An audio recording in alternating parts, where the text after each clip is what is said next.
Ya, selamat datang ke dalam sesi parenting ini.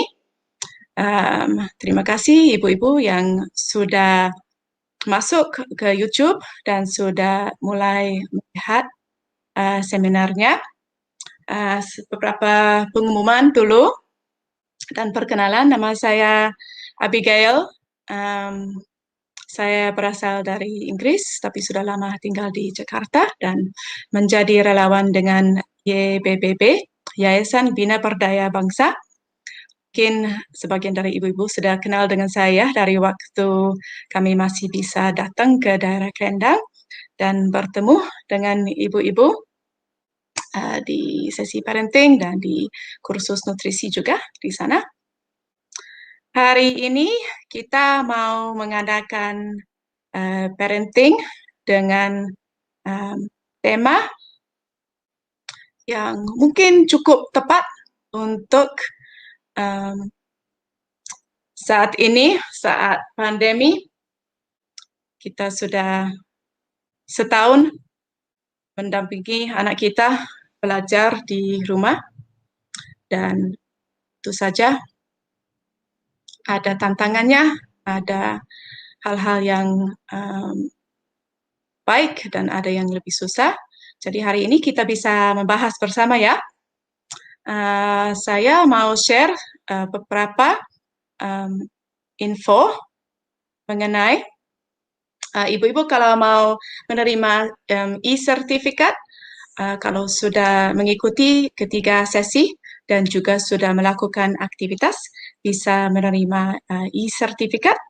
Jadi saya mau share caranya ya. Mari kita lihat.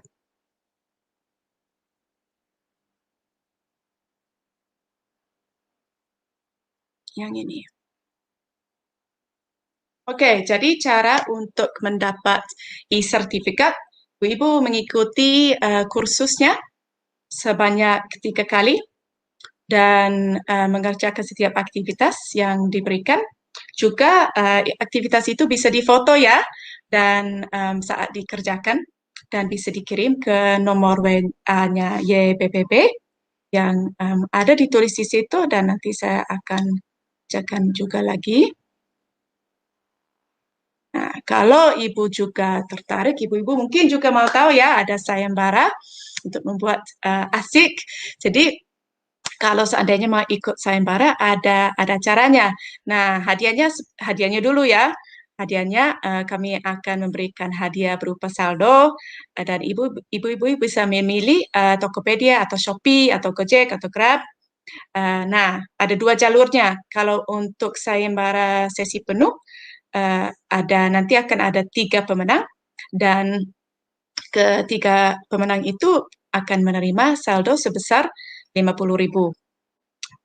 Lalu jalur keduanya, kalau seandainya ibu nggak sempat ikut tiga sesinya, tetapi masih mau ikut di sayembara, bisa ikut yang sesi satuan dan nanti ketiga pemenang akan menerima saldo sebesar 25.000 ya.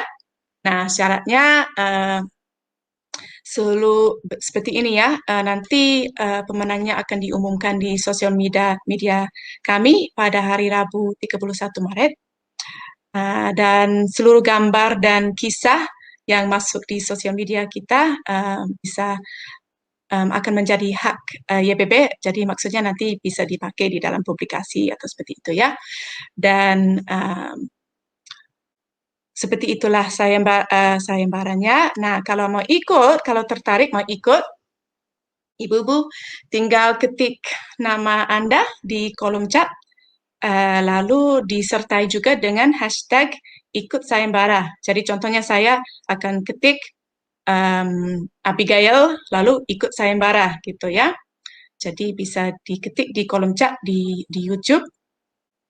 Dan juga yang langkah keduanya bisa mengikuti follow atau subscribe akun sosmednya YBBB ya. Jadi tergantung ada apa di HP-nya, mungkin itu YouTube, tinggal klik subscribe, atau Facebook, atau Instagram bisa follow. Lalu ibu-ibu mengerjakan aktivitas yang nanti akan diberikan di dalam sesi ini dan difotoi ya, dan difotoi dan dipajangkan di sosial media dan nanti di tag @YPBB. Nanti ini akan dikirim juga ya syarat-syaratnya supaya bisa jelas, kita bisa semua jelas. Oke, cukup ya. Jadi kembali ke topik kita untuk hari ini. Memahami kekuatan dan kekurangan anak saat belajar.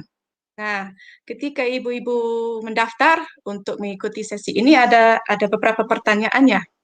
Dan yang satunya ibu-ibu ditanya seperti ini, apakah anak Anda mudah belajar saat di rumah? Dan menariknya lebih dari 60% responden menjawab kadang-kadang saja atau bahkan jarang seperti itu. Jadi cukup banyak dari kita yang merasa tidak selalu mudah saat mendampingi anak kita untuk belajar dari rumah ya. Dan ada cukup banyak juga dari kita yang mungkin mengakui bahwa kadang-kala bisa merasa kesal atau jengkel terhadap anak saat belajar. Ketika ditanya seperti itu, ada beberapa jawaban seperti ini. Ini satu jawabannya. Terutama jika anak terlihat tidak peduli dengan tugas dari sekolah, bahkan hingga batas waktu baru mengerjakan tugasnya. Satu lagi, amat sangat kesal karena seringkali diajak belajar selalu bilang nanti dan alasannya ini itu. Ini jawabannya dari survei pendaftaran kemarin ya. Satu lagi, tidak serius dalam belajar dan ogah-ogahan. Kalau baca buku pelajaran 10 menit saja langsung ngantuk. Ya. Satu lagi, oh bukan, itu beda. Kalau disuruh belajar atau membaca, anaknya selalu mengeluh dan marah, selalu meminta gadget. Oke, jadi ini beberapa tantangan yang kita hadapi ya.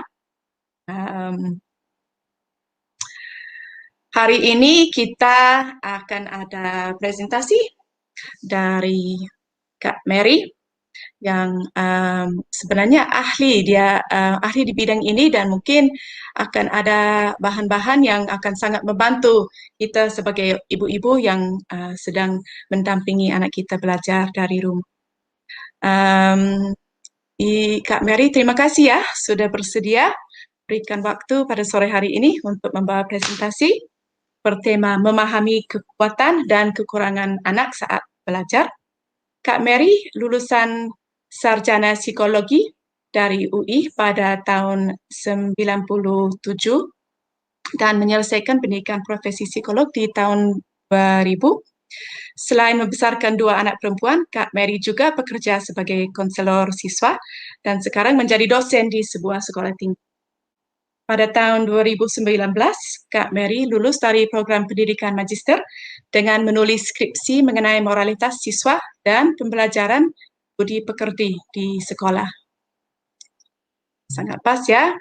Oke, silakan ya,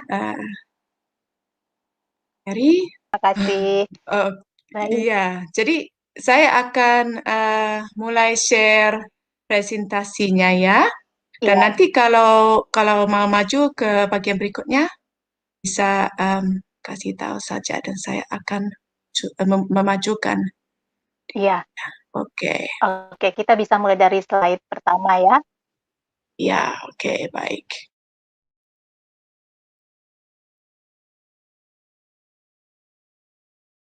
Oke, baik, Ibu-ibu dan Bapak apabila ada, salam pembelajaran.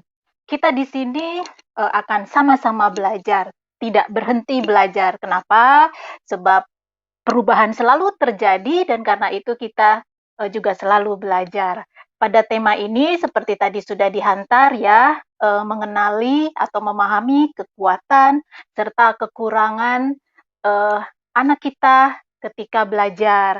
Nah, diharapkan ketika kita sudah tahu apa itu kekuatan anak-anak kita selama belajar, mari kita semakin perkuat, kita pertahankan, dan kita tingkatkan lagi sampai kepada potensi maksimalnya.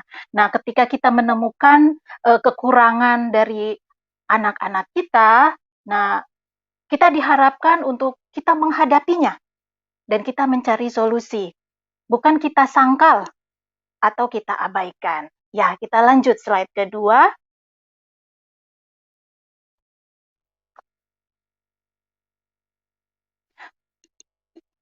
Ya, slide kedua silahkan. Baik, masa anak usia dini atau prasekolah adalah masa perkembangan pesat ya, dan merupakan perkembangan emas dari baik fisik, kognitif, atau berpikir otak anak, kemudian perkembangan bahasa, sosial, dan emosi anak. Masa ini sebagai fondasi dari perkembangan selanjutnya.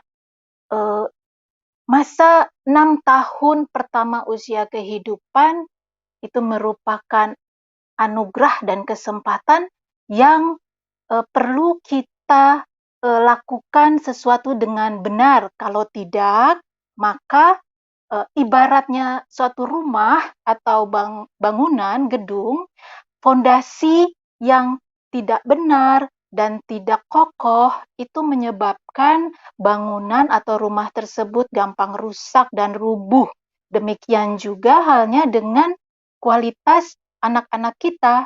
Nah, ketika masa emas ini, perkembangan yang sedang pesat dan penting ini, kita ibu-ibu dan guru mengetahui bagaimana dengan benar membangun fondasinya, maka diharapkan nanti ke depannya perkembangan mereka tidak mengalami kendala yang berarti, tidak mengalami hambatan atau masalah di kehidupan selanjutnya.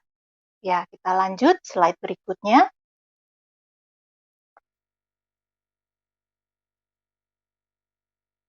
Ya, boleh diteruskan, Ibu Abi. Ya, pada masa emas ini sebenarnya adalah usia untuk seorang anak mengeksplorasi dunia sekitarnya. Bagaimana cara anak mengeksplorasi dunia sekitarnya? Ya, dengan cara yang alamiah, yaitu bermain, ya, bermain secara alamiah, biasanya apa adanya, tanpa ada aturan-aturan, tanpa adanya suatu struktur tertentu, ya secara alami begitu ya. Ketika anak-anak ini menjalaninya dengan happy, dengan ceria, mereka juga penuh dengan energi ya, aktif, bergerak, antusias. Nah, ini sebenarnya ciri anak yang sehat ketika dia siap untuk belajar dengan cara bermain. Bagaimana cara mereka belajar? Ya dengan cara mereka bermain alanya mereka. Mungkin ketika ibunya mengajak anak-anak menyanyi sambil bergerak ya, atau saat ayahnya membacakan buku cerita atau mendongeng atau membuat tebak-tebakan. Mungkin si anak juga belajar ketika ibunya memberikan suatu puzzle ya, atau mengajak mereka keluar melihat tanaman dan sebagainya. Di situ sebenarnya proses pembelajaran terus terjadi. Ya, selanjutnya.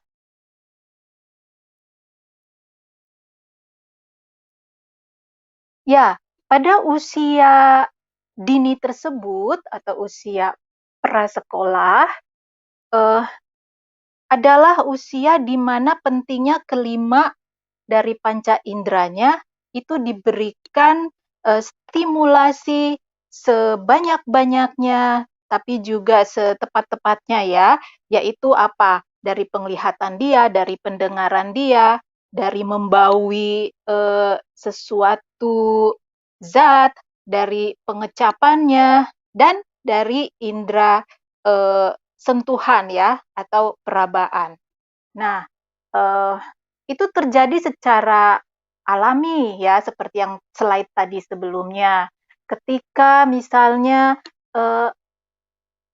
anak melihat ada benda-benda di sekitarnya atau orang di sekitarnya, nah dia itu akan belajar untuk mengingat ya. Kemudian ketika ayahnya mungkin membacakan buku cerita ya atau mendongeng, dia akan juga eh, mengembangkan imajinasi, kreativitas ya di dalam imajinasi dia, atau dia sudah bisa bicara, apa yang selama ini mungkin diceritakan, diomongkan ke dia, itu akan dikeluarkan melalui kata-kata barunya dia. Sampai akhirnya nanti belakangan sekali, baru dia belajar untuk mengenal hal-hal yang lebih sedikit abstrak ya, seperti ada angka, huruf, bentuk-bentuk, ataupun warna-warna. Ya, next.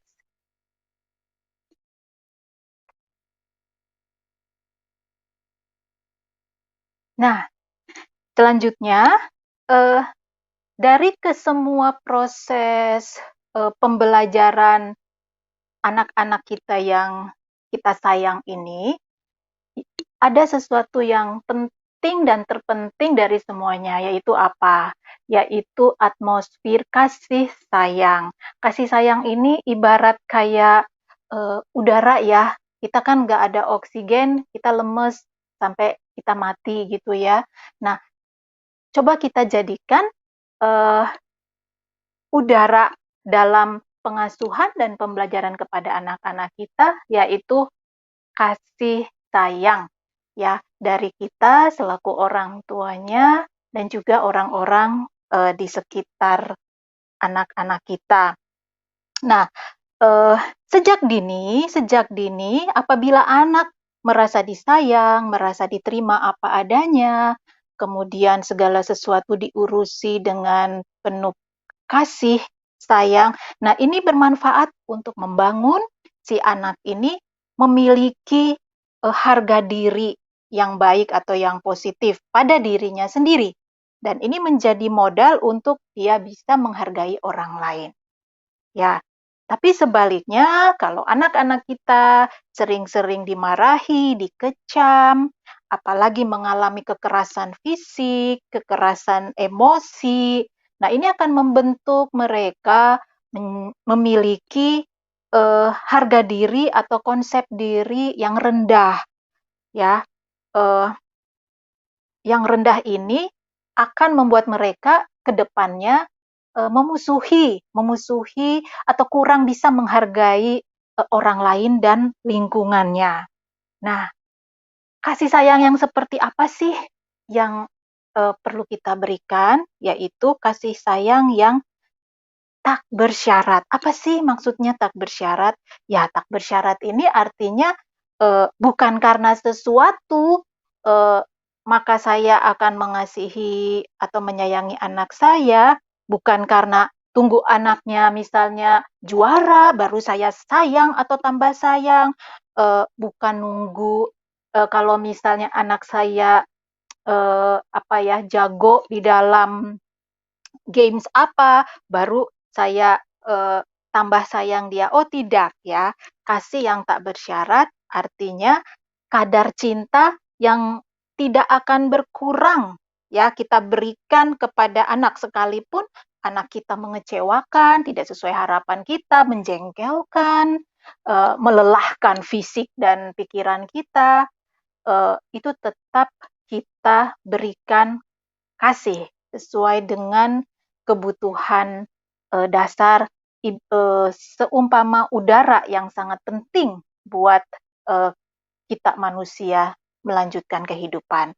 Ya, next slide berikutnya adalah di dalam belajar, nah kita akan menemukan perbedaan keunikan individual ya, bahwa tidak ada manusia atau individu yang persis sama meskipun orang tuanya sama, meskipun itu kakak adik, kembar sekalipun. Nah, ini merupakan suatu anugerah ya dari Yang Maha Kuasa untuk menunjukkan, oh kita ini berbeda-beda begitu, termasuk anak-anak kita. Nah, ibaratnya kita mendapatkan anak, ibaratnya kita dapat gift ya, hadiah kayak ya contohnya misalnya kita cross kado gitu ya, eee, kita dapat. Nah, kemudian kan mungkin ada yang merasa beruntung, mungkin ada merasa yang, "Yah kecewa deh dapatnya sebegini," begitu ya. Nah, tetapi, eee, anak yang kita terima, eee, dari Yang Maha Kuasa, itu adalah sesuatu berkat dan bukanlah, beban, begitu ya. Nah, tergantung kepada kita, orang tua, untuk meresponinya. Nah, menjadi tugas orang tua untuk menerima anak-anak kita, ya, apa adanya, tapi juga sekaligus untuk mengubah. Nah, ini ada kata kuncinya. Pertama, kita menerima, tapi yang kedua, kita juga punya tugas untuk mengubah hal-hal yang apa? Yang bisa kita ubah, ya. Kalau kita melihat ada sesuatu yang merupakan kekurangan, ya, dan kita menilai bahwa ini akan menimbulkan masalah yang akan merugikan dirinya, kelak nanti dan lingkungannya, dan ini bisa diubah, kita ubah. Kita ubah apa yang kita bisa ubah, ya, kita tunggu apa yang harus kita tunggu nanti akan berubahnya. Nah, kita sebagai orang tua butuh hikmat ya. Eee, Hikmat itu bisa diperoleh salah satunya dengan, banyak belajar ya, dari sumber-sumber pengetahuan, dari pengalaman-pengalaman baik diri sendiri, keluarga, dan orang lain. Eee, nah, hal ini, hikmat ini yang dapat menentukan hal-hal apa sih yang masih bisa diubah, siapa yang kiranya bisa menolong untuk mengubahnya, kapan waktu yang tepat untuk mengubah permasalahan atau kekurangan anakku, bagaimana ya caranya? Ya, ini merupakan suatu pergumulan ya, bagian dari tugas orang tua ya, untuk melihat segala sesuatu sehingga bisa indah pada waktunya.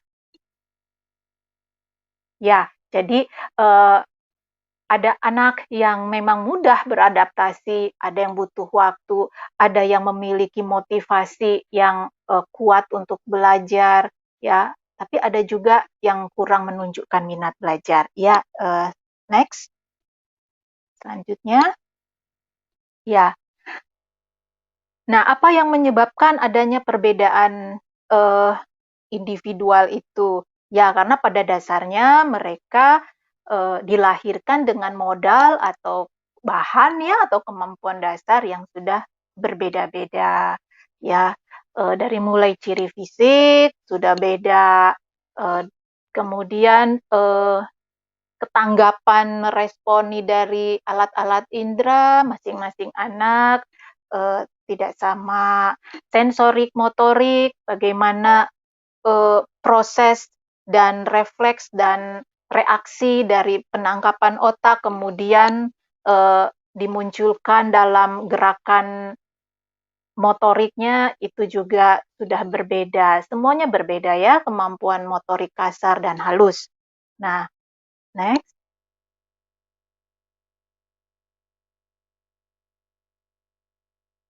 Ya, minat pada aktivitas yang berbeda. Tiap anak kita berbeda minatnya. Ada yang sukanya pada tugas-tugas atau aktivitas yang mengasah otak, ya lebih lebih ke hal berpikirnya. Kemudian Ada yang lebih berminat pada penggunaan kata-kata ya, kemampuan bahasa, verbal, ekspresi, kemudian ada yang berminat lebih ke aktivitas fisik, outdoor, dan aktivitas sosial. Jadi semuanya itu merupakan modal yang eh, modal dan yang sebenarnya bisa terus kita kembangkan, kita asah, eh, kita kita kita amati dan kita kenali ya, bagian mana yang rasanya perlu dikembangkan lebih lagi, yang masih kurang begitu ya. Tapi kita ada baiknya kalau kita fokus kepada kelebihan untuk semakin diperluas atau dikembangkan. Next, pendekatan belajar yang berbeda tadi, bahwa ada anak yang kuat pendekatan belajar dengan metode visual ya, kemudian auditori, pendengaran, tadi visual adalah dengan stimulus dari melihat, penglihatan, dan kinestetik atau praktik. Nah, next.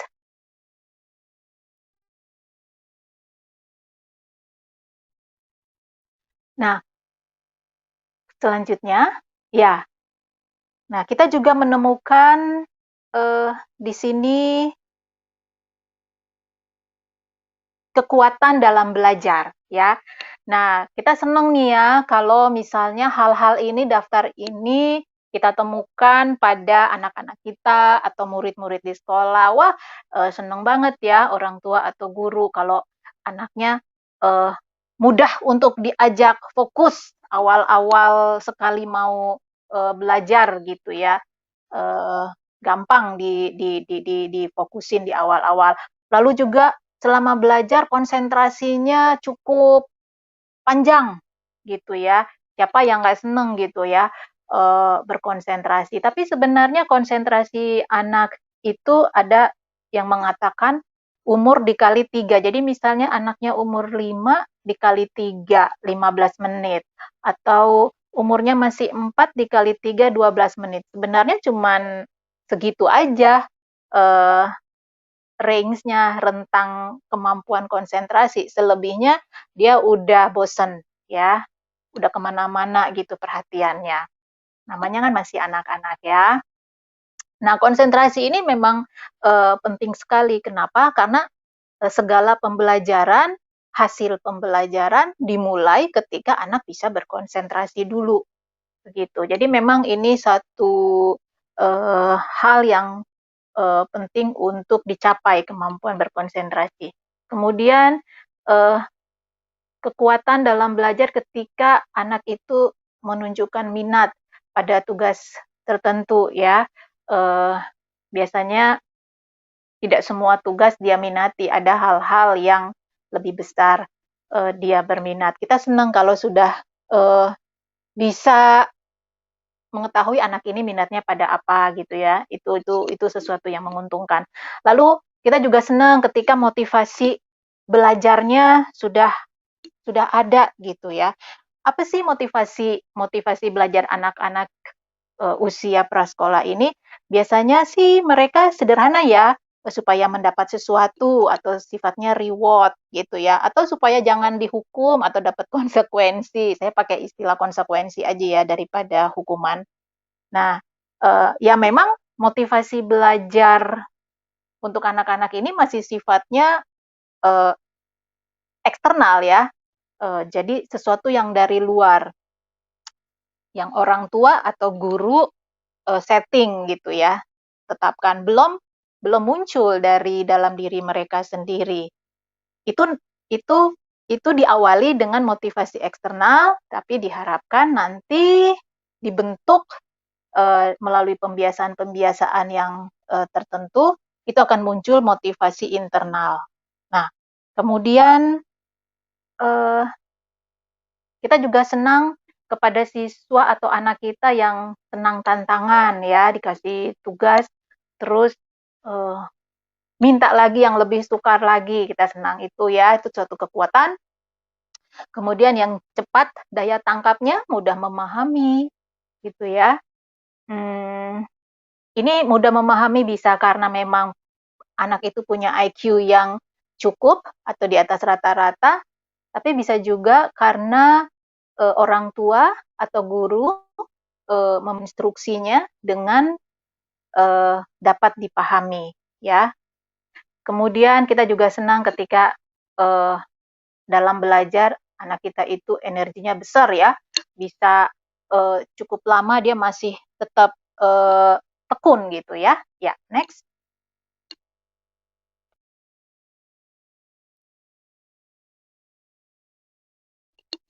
Ya. Nah, sekarang masalah atau kekurangan dalam belajar. Nah, ini beberapa hal yang kita jumpai, seperti sulit berkonsentrasi, kemudian eh, rentang waktu untuk berkonsentrasinya sangat singkat.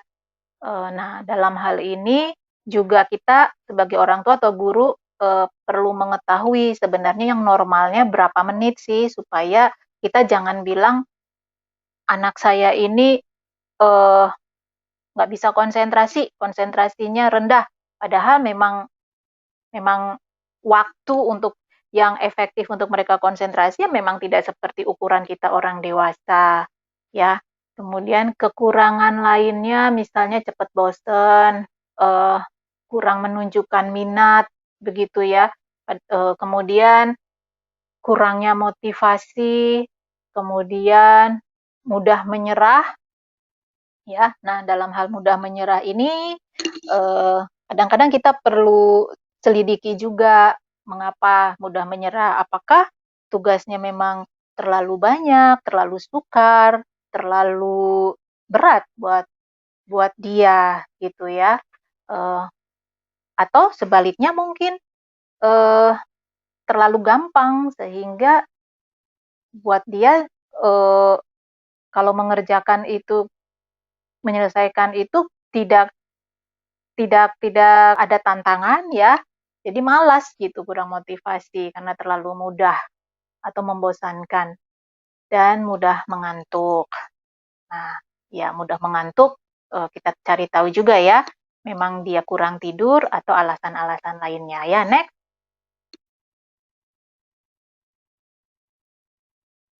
Nah, masalah orang tua atau guru. Jadi kita juga perlu belajar ya, bukan anak-anak kita aja yang kita ajari dan atau perlu belajar, tapi kadang-kadang inilah masalah yang berat yang menjadi bagian dari orang tua atau guru ya, untuk meningkatkan kesabaran ya, kemudian untuk membuat persiapan, karena apabila sesuatu itu kurang persiapan ya, maka masalah potensi masalah lebih besar dibandingkan dengan kalau kita sudah antisipasi ya dengan persiapan. Apalagi kurang pengetahuan ya.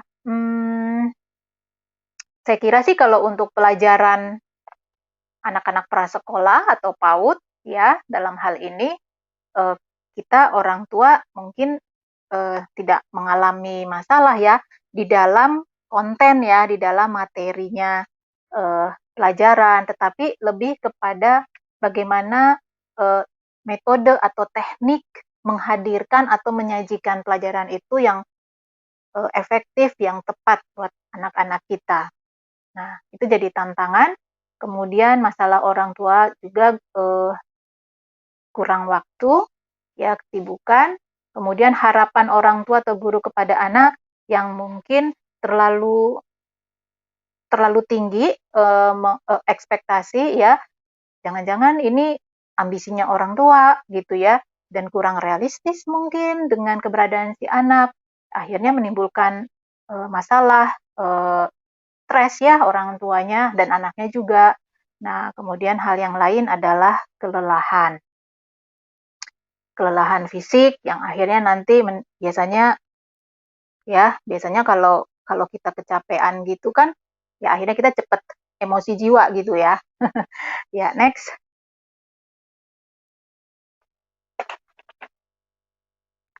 Ya, ini ada tips ya untuk membantu kita mengatasi masalah-masalah tadi di atas ya. Bersikap empati dengan perasaan dan pikiran anak dan penuhi kebutuhan anak, tidak semata-mata keinginannya. Nah, jadi sebenarnya orang tua kadang-kadang sering menuntut anak untuk mereka mengerti orang tua. Padahal harusnya orang tualah yang harusnya mengerti kondisi anak ya, perasaan pikiran anak. Ya kan? Karena kita sudah melewati masa-masa seperti mereka. Kita sudah lebih berpengalaman dari mereka. Jadi jangan terbalik. Jangan suruh mereka yang mengerti kita, misalnya kita udah capek, kita udah mati-matian, kita udah korbanin ini itu, terus kita marahi anak kita, nggak ngerti ya, nggak ngerasa ya. Nah, itu bahaya.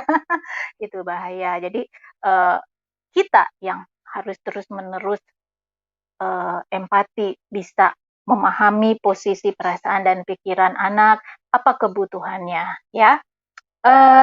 Selanjutnya juga memotivasi, memberi dorongan dan pujian melalui kalimat-kalimat positif. Ya, hal ini penting ya, memuji dengan kalimat-kalimat positif. Kenapa? Karena ya mungkin kebudayaan kita kadang-kadang merasa, oh jangan terlalu memuji anak, nanti jadi GR, jadi besar hati. Saya kira itu perlu kita ubah cara berpikir demikian, ya, karena kita ingin menghadirkan pribadi yang punya kepercayaan diri yang positif, yang sehat, dan itu hanya lahir ketika kita memenuhi mereka dengan pujian yang disertai dengan ketulusan terhadap keberhargaan dan nilai diri mereka. Kemudian, berikan tugas, aktivitas, atau games dengan tantangan pada level yang medium, sedang, ya. Tidak kemudahan juga tidak terlampau sulit, ya. Kalau terlalu mudah, dia bisa mengabaikan itu, tidak menghargai itu. Kalau terlalu sulit, dia frustrasi. Next.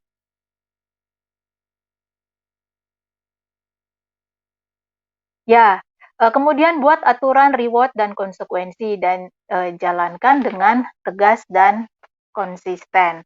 Ya, ini sebenarnya hanya suatu apa ya, langkah pertengahan, bukan tujuan akhir. Karena apa? Karena kita ingin akhirnya sikap-sikap yang positif, perilaku-perilaku yang terbentuk itu permanen, boleh terjadi bukan karena adanya hadiah, reward ya, bukan juga karena suatu ketakutan dapat konsekuensi, bukan. Nah, tetapi langkah awal karena mereka berada pada usia penalarannya masih sangat terbatas sehingga sistem reward dan konsekuensi ini masih efektif untuk dijalankan dalam rangka membentuk perilaku yang positif, tapi harus dijalankan dengan konsisten dan tegas. Tegas bukan berarti keras ya, tetapi jelas dan konsekuen. Next. Buat rencana atau jadwal kegiatan harian atau mingguan. Ya, membuat perencanaan atau tadi persiapan itu adalah hal yang bermanfaat untuk kita bisa mengantisipasi hal-hal yang akan terjadi pada saat kita menjalankan pembelajaran kepada anak, dan itu akan mengurangi mungkin hal-hal yang bisa membuat kita stres ya ketika kita melakukannya tanpa persiapan atau perencanaan. Ya, mungkin ada tips yang lain-lain kita bisa diskusikan nanti.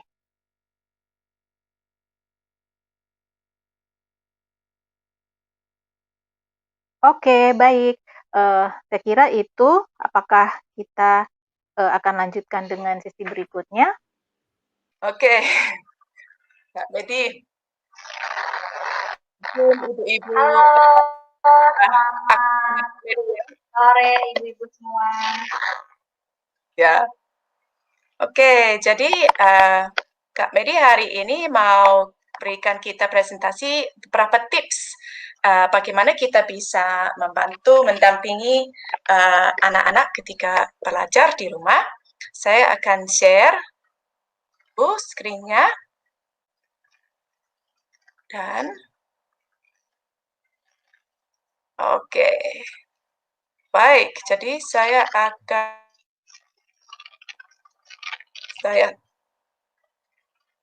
silakan ya. Nah, saya dari segi praktisnya saja, karena memang saya selama ini banyak bekerja dengan anak-anak juga. Jadi dari segi hal-hal praktis, tips bagaimana sih kalau kita mau membuat anak lebih terlibat saat belajar di rumah. Nah, boleh lanjut ke slide berikutnya. Jadi, kita perlu memahami dulu pertama-tama apa sih tujuan dari kita melibatkan anak saat belajar di rumah. Nah, saya sebenarnya kalau latar belakang alasannya bisa bermacam-macam ya, tetapi saya persingkat menjadi 2 saja supaya tidak terlalu banyak, yaitu pertama, anak menikmati waktu di rumah dengan kegiatan yang bermanfaat, dan yang kedua, memperkuat hubungan orang tua dan anak.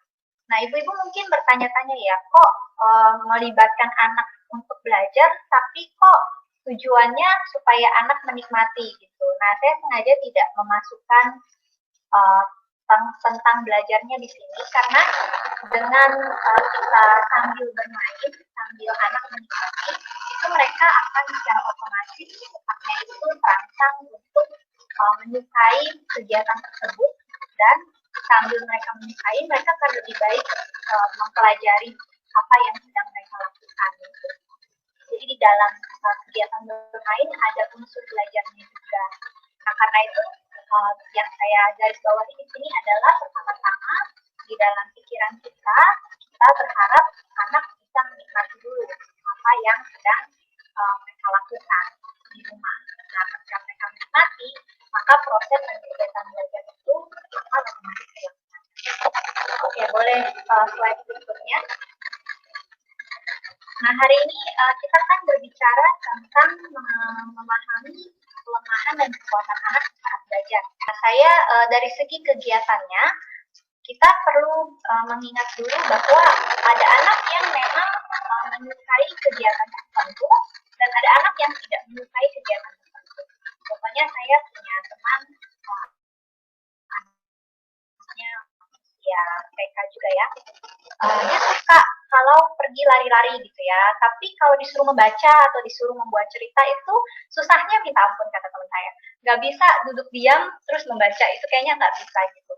Nah, jadi memang ada anak-anak dengan karakteristik tertentu. Ibu-ibu mungkin bisa komen juga ya nanti di chat, kira-kira anak ibu tuh termasuk yang mana ya? Apakah termasuk yang suka membaca, suka diam, atau termasuk yang sukanya bergerak gitu ya. Nah, ketika kita membuat kegiatan di rumah sambil belajar, kita perlu menyesuaikan kegiatannya dengan tipe anaknya. Nah, contohnya misalnya kalau membaca atau membuat cerita, tipe anak yang suka melakukan ini adalah yang memang basis belajarnya itu melihat ya secara visual dan juga mendengar. Angka, bermacam-macam bentuk. Nah, ini cocok untuk anak yang cara belajarnya itu dengan melihat dan dengan bergerak. Nah, jadi cara belajar anak itu ada beberapa macam ya. Ada yang dengan melihat, ada yang dengan mendengar, ada yang dengan dia mempraktekkan sendiri gitu ya, dengan bergerak. Misalnya saya kasih lambang tangan yang memegang obeng gitu. Nah, jadi kalau kegiatan itu cocok sesuai dengan karakter anaknya, maka anak tersebut akan lebih menikmati kegiatan itu, dan proses belajar itu akan lebih baik, dia akan lebih bisa melakukannya.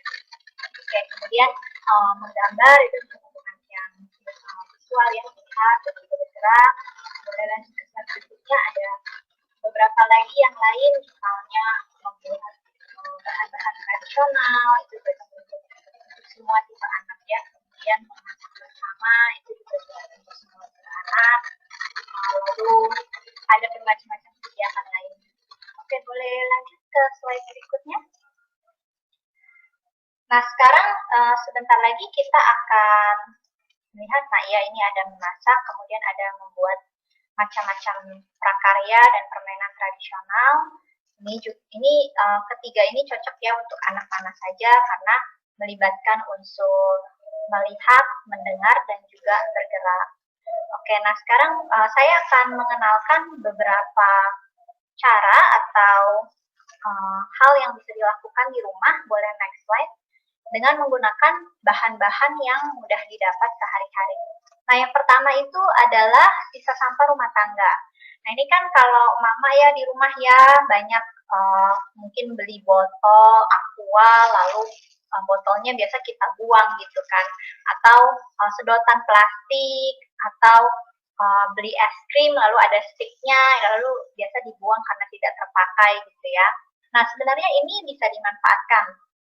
Jadi contohnya kalau menggunakan tutup botol, ini dalam gambar ibu-ibu bisa lihat, itu ada tutup botolnya itu diberikan huruf ya, alfabet abjad. Jadi A, B, C, D. Nah ini kalau ibu-ibu suka minum aqua, minum minuman botol yang warna-warni gitu ya, Coca-Cola atau mungkin minuman lain yang warna orange, warna biru, dan sebagainya. Nah, ini bisa dimanfaatkan setelah isinya habis, tutupnya bisa diambil, lalu bisa ditempel huruf seperti ini. Kemudian nanti ibu-ibu tinggal membuat sebuah kertas ya, sebuah dasar, ibu-ibu tuliskan huruf di sana. Nah, lalu anak bisa mencocokkan tutup botol itu dengan huruf yang sudah ditulis di kertas tersebut. Nah, kemudian juga tutup botol ini bisa digunakan untuk belajar berhitung. Nah, contohnya di gambar yang kedua ya, mencocokkan angka. Jadi di situ selain huruf yang ditempel, ternyata juga bisa diganti dengan angka. Kemudian juga bisa untuk mengelompokkan warna. Nah, ini kalau ibu-ibu lihat gambar yang di pojok kanan atas, itu bisa digunakan untuk bermain juga. Nah, ini salah satu kreasi dari salah satu PAUD ya, ketika diadakan lomba, itu mereka membuat permainan dari tutup botol bekas. Jadi, dadunya itu menggunakan tutup botol, ditempel di sana, kemudian tutup botolnya itu perlu diatur supaya membentuk suatu pola gitu ya. Nah, dengan begitu anak-anak juga belajar tentang warna-warna. Ini warna apa ya? Warna biru, warna merah, warna kuning. Juga bisa untuk melatih imajinasi, contohnya membuat binatang. Nah, itu kalau di gambar yang di bawah itu, tutup botolnya dikasih mata, dikasih mulut, senyum ya, kemudian dikasih hiasan, dikasih kertas warna, sehingga menyerupai bentuk-bentuk binatang. Nah, ini ternyata dengan hal-hal yang sederhana seperti ini, itu anak-anak juga bisa sangat menikmati. Oke, boleh next slide. Dan mereka bisa merangsang daya imajinasinya. Nah, berikutnya ini bahan makanan. Karena juga bisa kita gunakan ketika kita mengajak anak untuk memasak bersama. Mereka juga contohnya, misalnya membuat onde-onde ya. Ini kalau membuat onde-onde menggunakan bahan pewarna, ini onde-onde tidak sulit dibuatnya dan juga hanya memerlukan kompor dan panci ya, pakai tepung ketan, kemudian bisa dibulat-bulatkan, lalu dikasih bahan pewarna makanan. Nah, kita bisa sambil minta anak sambil membulatkan, sambil dia berhitung, coba Dedek, kita mau bikin ya 10 onde-onde warna hijau gitu, lalu kita minta dia membuat bulatan 10 onde-onde warna hijau. Nah, ini selain menguatkan hubungan ibu dan anak, anak-anak juga bisa belajar mengelompokkan warna, kemudian mereka bisa belajar berhitung ya, mereka menyusun udah berapa nih onde-onde yang dibikin nih, apakah sudah 5 atau sudah 10 atau sudah 15. Nah, kemudian juga menarik karena setelah itu bisa dimakan. Anak-anak pasti lebih senang karena mereka membuat makanan mereka sendiri, gitu loh. Nah, kalau yang digambar di sebelah kanan itu bisa menggunakan mangkok, beberapa mangkok kecil, atau piring juga bisa, atau kalau ada gelas aqua di rumah yang sudah tidak terpakai, nah itu bisa diatur di meja, kemudian ditulis angka di dekat gelasnya ya, 1, 2, 3, 4, 5. Nah, lalu minta anak-anak memasukkan jumlah makanan sesuai dengan angka yang tertera di sana. Contohnya kalau memakai biji kacang hijau ya, jadi anak-anak harus memasukkan, ayo adek masukin ke yang piring yang ada angka 1-nya itu kacang hijau 1 biji. Nah, yang ada angka 2-nya itu kacang hijau 2 biji. Nah, seperti itu kurang lebih ya. Jadi anak-anak sambil mereka bisa belajar juga. Oke, boleh slide berikutnya. Nah, kemudian yang berikutnya dapat kita gunakan adalah bahan plastik, bahan alam, dan juga bahan-bahan lainnya. Contohnya kalau di gambar yang paling kiri itu bisa menggunakan manik-manik ya, mote-mote.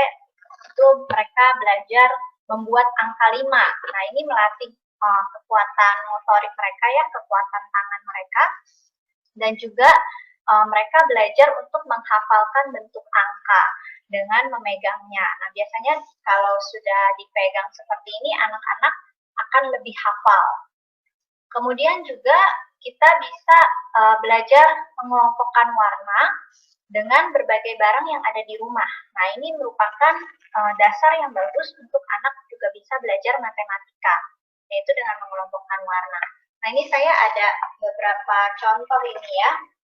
Contohnya misalnya ibu-ibu bisa masukkan di dalam sebuah kotak kardus. Nih, saya kumpulin barang-barang yang ada di rumah. Nah, ibu-ibu juga bisa kumpulin beberapa barang yang memang ibu-ibu punya di rumah ya. Jadi nggak usah barang-barang yang aneh-aneh, tapi ambil yang ada di rumah aja.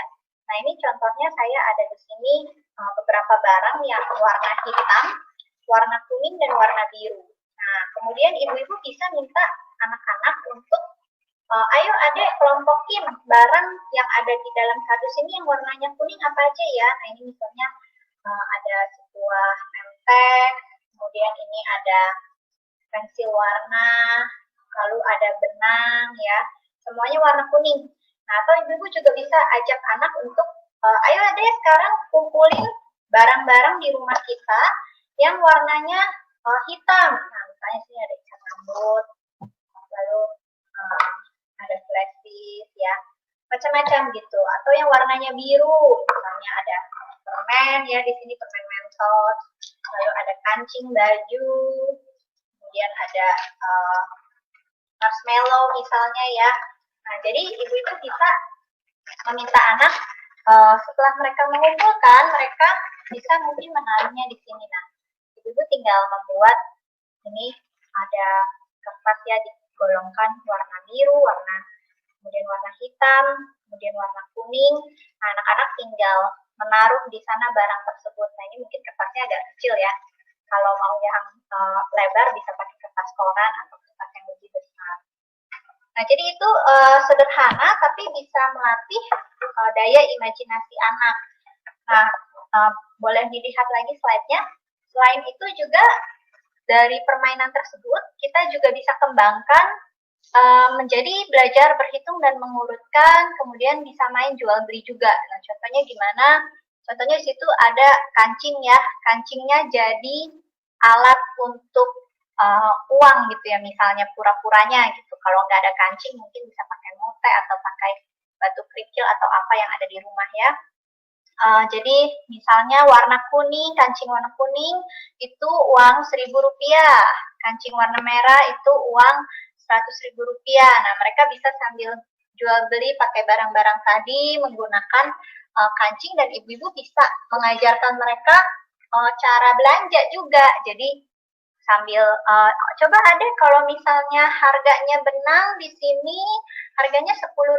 Nah, ibu mau beli benang 1 adik-adik perlu kancingnya berapa banyak ya gitu misalnya ya, atau kalau ibu kasih uang 5.000 misalnya harga benangnya 1.000, lalu kembaliannya berapa ya, contohnya kayak gitu yang sederhana gitu ya. Jadi supaya anak-anak juga dilatih gitu ya cara berpikirnya. Nah, bisa juga kancingnya diurutkan misalnya ditulis di sana ada angkanya 1 sampai 5, lalu anak-anak harus mengurutkan sesuai dengan angkanya.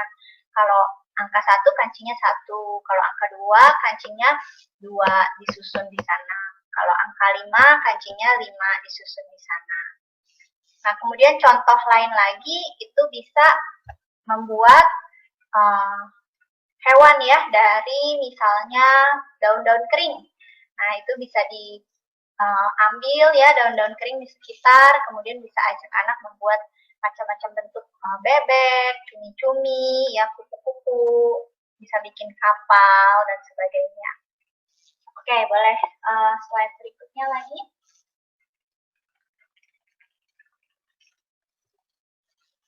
Nah, ini contoh jadwal kegiatan seandainya kita mau menggunakan bahan-bahan yang ada di sekitar, kita mau buat kegiatan dari Senin sampai Minggu supaya anak-anak sambil belajar ya, melibatkan mereka ketika di rumah.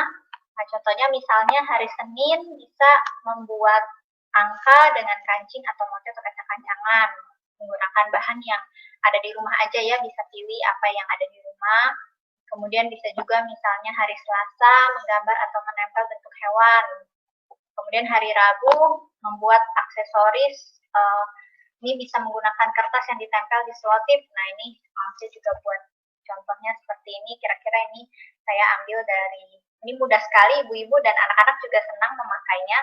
Jadi ini sebuah kertas putih, lalu di kertasnya ditempel selotip, ya bisa pakai double tip atau pakai selotip lakban yang agak besar ditempel jadi 2 ya, jadi di sini juga menempel. Lalu ibu-ibu siapkan dari kertas-kertas lebaran brosur, biasa kan suka kumpulin tuh brosur Indomaret atau Hypermart ya, minimarket atau brosur apa yang dibawa ke rumah. Nah, digunting yang bagian-bagian berwarnanya, nah dikelompokkan, misalnya warna biru, warna kuning, warna merah ya, bisa dikelompokkan, lalu minta anak-anak tempel aja di atas kertas yang sudah dikasih selotip. Lalu ini bisa jadi gelang gitu ya. Nah, kemudian contoh lainnya juga bisa misalnya menggunakan alat daun-daun bekas ya, atau bunga-bunga yang ketemu di jalan, yang udah layu ya ibu-ibu, jangan ketik bunga orang nanti kita diomelin. Jadi kemudian ditempel di sini di selotip ini ya. Lalu misalnya juga hari Jumat kemudian main jual beli dengan kancing dan barang yang dikumpulkan kemarin ya. Kemudian hari Sabtu dan Minggu waktu nggak terlalu sibuk bisa membuat onde-onde bersama. Oke, boleh slide berikutnya.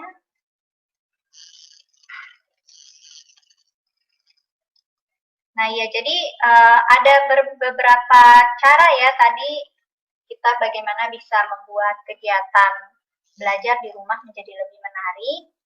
Nah, kemudian juga di sini ada berbagai media untuk mencari ide kegiatan di rumah.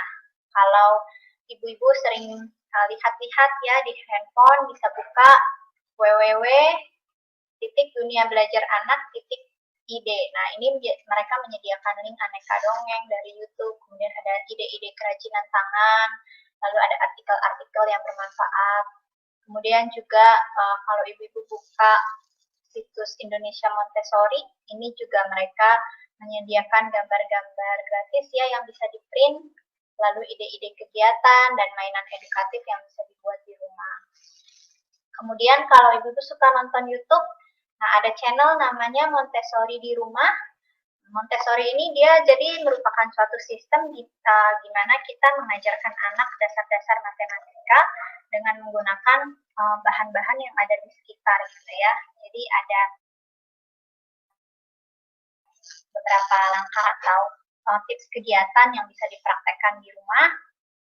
Nah, ibu-ibu bisa lihat di channel YouTube tersebut. Nah, kemudian kalau aplikasi handphone, Misalnya anak-anak di rumah kan waktu belajar di rumah nih, daripada mereka main game mungkin bisa sambil belajar, itu di handphone ada namanya aplikasi belajar TK dan PAUD lengkap, anak-anak bisa sambil bermain sambil belajar berhitung. Nah, oke, jadi itu saja mungkin paparan dari saya. Silakan saya lanjutkan, serahkan ke Ibu Abi.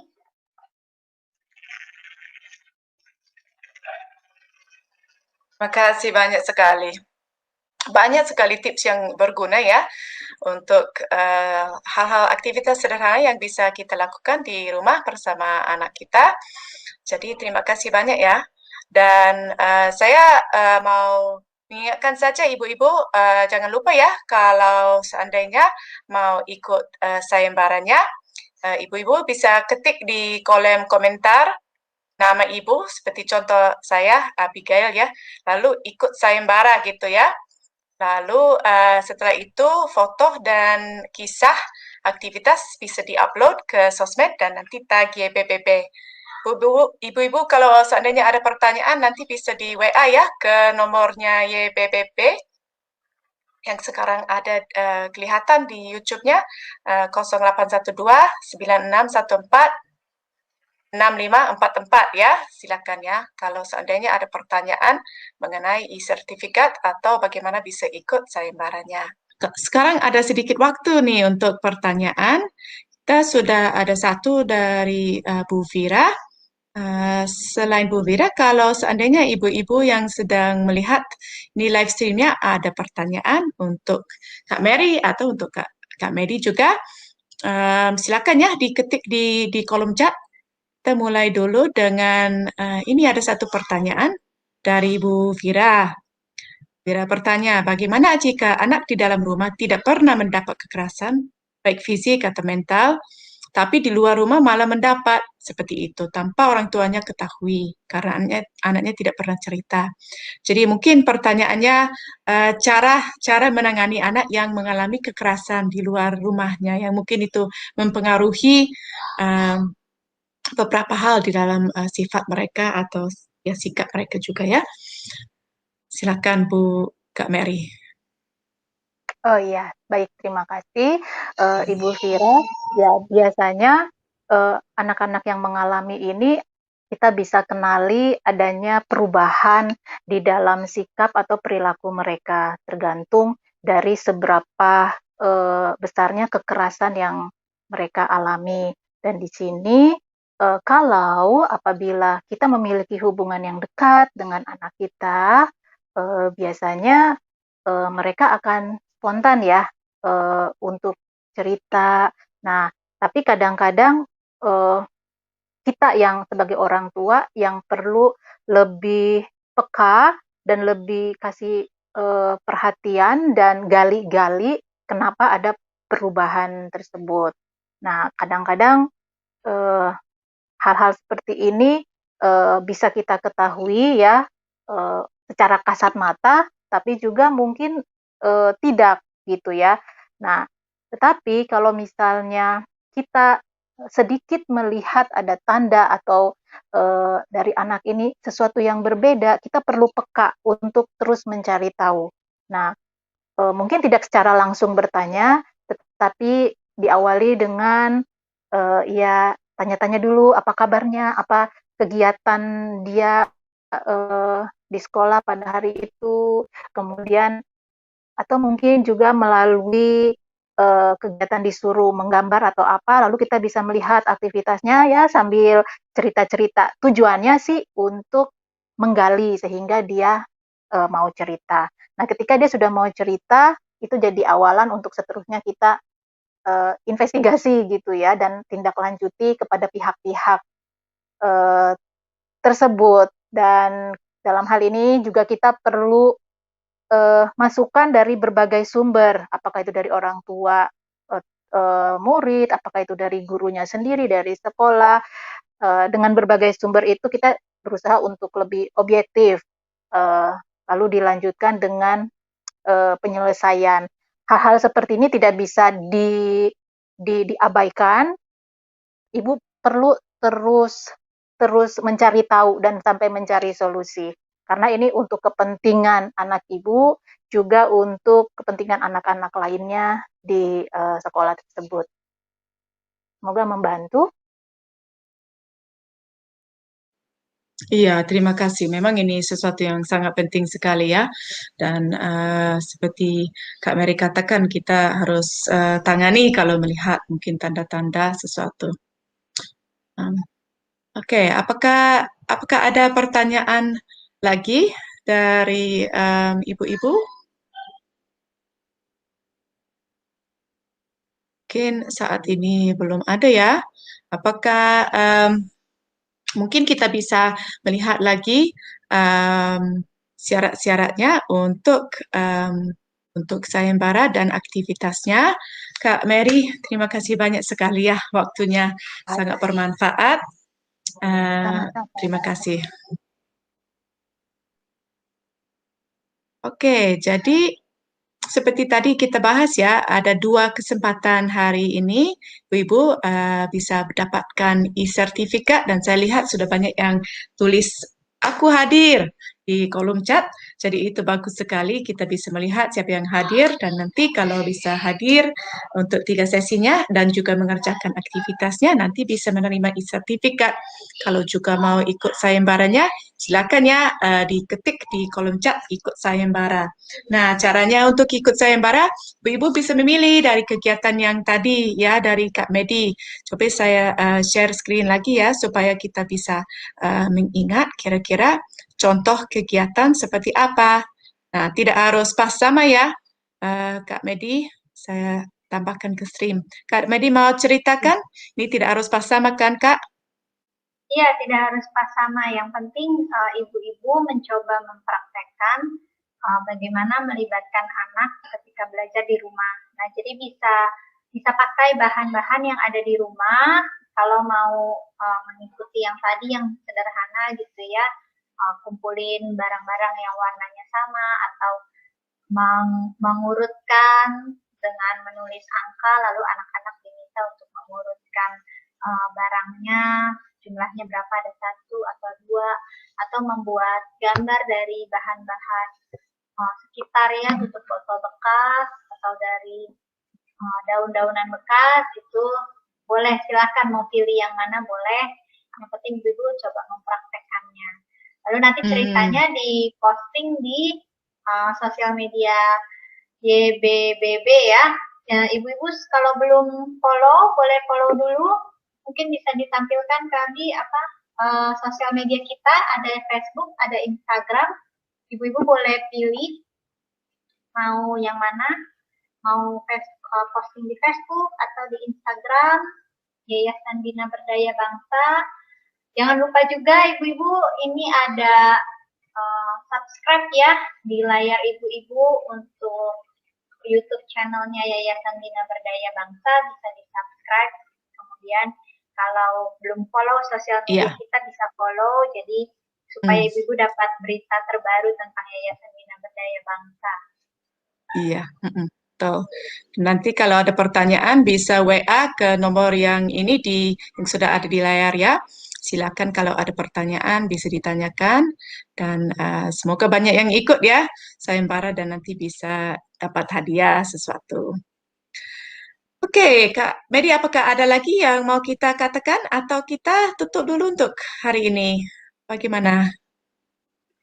Ya, terima kasih semua ibu-ibu ya, kami senang bisa bertemu lagi walaupun masing-masing. Kan lebih seru lagi, ibu-ibu jangan lewatkan ya. Ada 3 narasumber kita minggu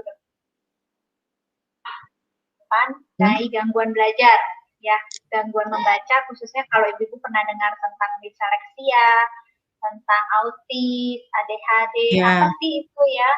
Nah, besok minggu depan kita akan bahas sama-sama. Saya hostnya minggu depan. Ibu-ibu kalau mau ajak teman-teman juga masih boleh, pendaftaran masih kita buka. Ya, oke, baik. Terima kasih banyak ya. Dan mungkin dari kami, dari Kak Mary dan Kak Medi dan saya Abigail, terima kasih banyak. Sampai ketemu lagi. Oke. Bye. Bye.